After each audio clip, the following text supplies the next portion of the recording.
Bae Shaba, Bae Tecoba, Serera David Galeano Olivera, Terei, Estoy muy contento y quiero aprovechar este espacio para felicitar a los músicos jóvenes de nuestro país que hoy en día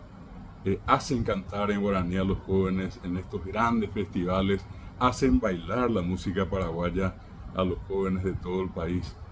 Y sobre todas las cosas muestran de manera orgullosa este símbolo de la soberanía de ese Paraguay inmortal que sobrevivió a la guerra del 70, de la Triple Alianza contra el Paraguay y también en la guerra del Chaco. Este es el poncho de los héroes, es el poncho de 60 listas o poncho paraí, que representa a aquellos héroes que murieron en Piribebuy y que fueron encontrados alguna vez 60 de sus cuerpos, y en recordación, en memoria de ellos, los artesanos de Piribebuy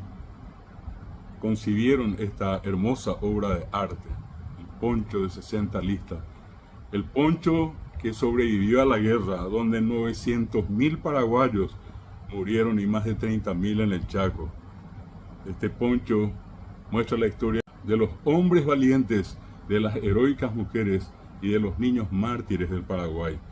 Qué orgulloso me siento cuando veo este símbolo de la soberanía, de la identidad del Paraguay, de ese Paraguay inmortal puesto en el hombro de estos músicos jóvenes. Ahí están Dani Mesa y Tierra Adentro, Néstor Loy Los Caminantes, Dalma Ferreira, el grupo Oasis. Podría nombrar y la lista sería interminable, pero pongo solamente los nombres de ellos como una simple recordación de quienes hoy orgullosamente muestran al mundo este símbolo de la heroicidad del paraguayo. Gracias a los músicos jóvenes del Paraguay por difundir, por fortalecer la música paraguaya, por hacer que los jóvenes del Paraguay bailen la música paraguaya, por hacer que los jóvenes de nuestro país canten en guaraní,